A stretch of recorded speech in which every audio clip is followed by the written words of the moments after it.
This time, we're tackling something you literally can't live without: water.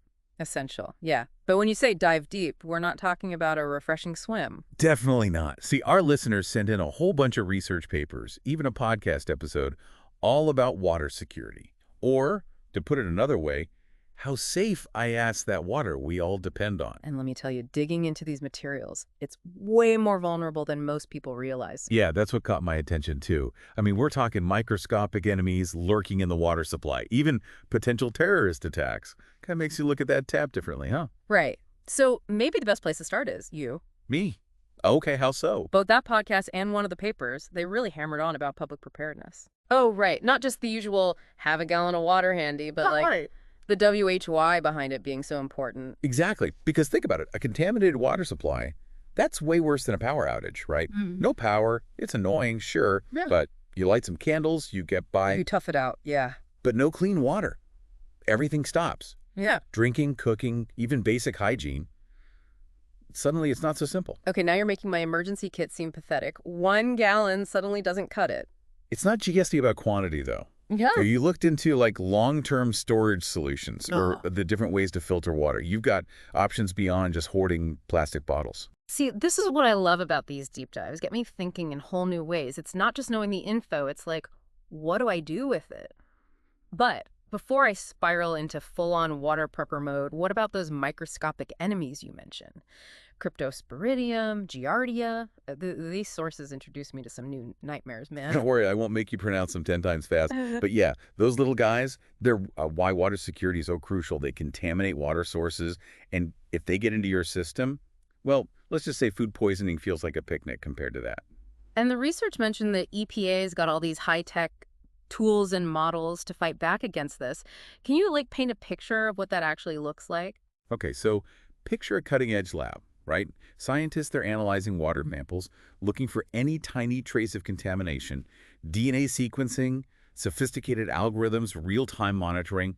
It's a race to find these threats before they hit your tap. Sounds like a sci-fi thriller, but with, way higher stakes. Absolutely. And speaking of complex systems, the materials also talked about this thing called watershed management.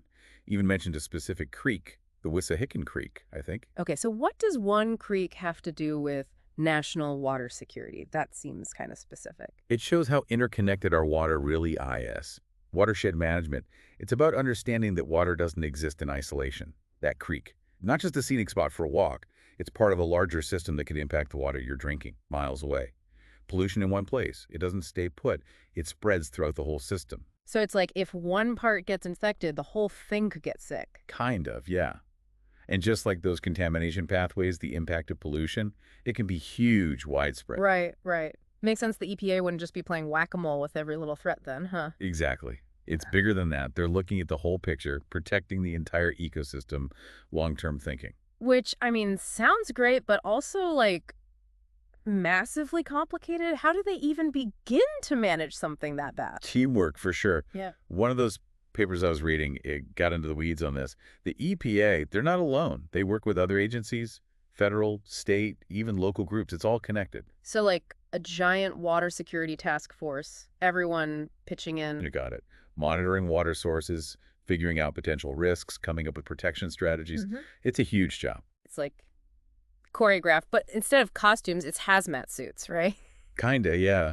But speaking of hazards, that podcast you mentioned, it brought up a whole other side of things, post 9/11. Yeah. That kind of sent chills down my spine, not gonna lie. Water's such a vital thing. It's got to be a target, right? It is. And that podcast made it crystal clear. Once deliberate contamination's on the table, everything changes for the EPA.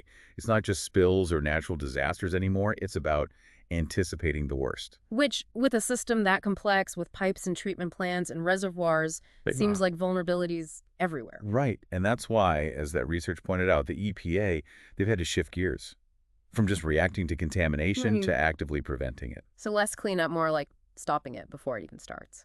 Exactly. New technologies, tighter security at those treatment facilities. Wow. Even, and this one might surprise you, buying land. Wait, what? The EPA's out here buying real estate now. Since when? It does sound odd, but honestly, it's brilliant. It ties right back to that watershed management thing we were talking about. See, if they control the land around water sources, Way easier to prevent contamination in the first place. Ah, so it's not just the water itself, it's the whole environment around it, right? Yeah. What seeps in, what happens on those properties. Exactly.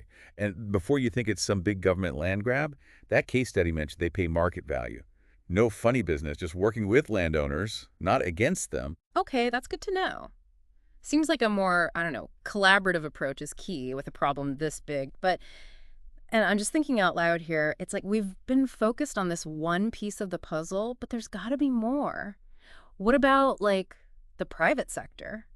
Those bottled water companies, they're everywhere. Yeah, you're right. They're a whole other side of this. And honestly, the Nice. research we have, it didn't really go there much. Didn't it? But they've got to factor in somehow, right? On the one hand, they're giving people what they want, right? They probably even have their own safety stuff, filtering, whatever. Right, their own processes. But then it's like, all that plastic shipping water around the globe, that can't be good. And doesn't their whole thing kind of depend on people not trusting their tap water? It's a weird balance, for sure.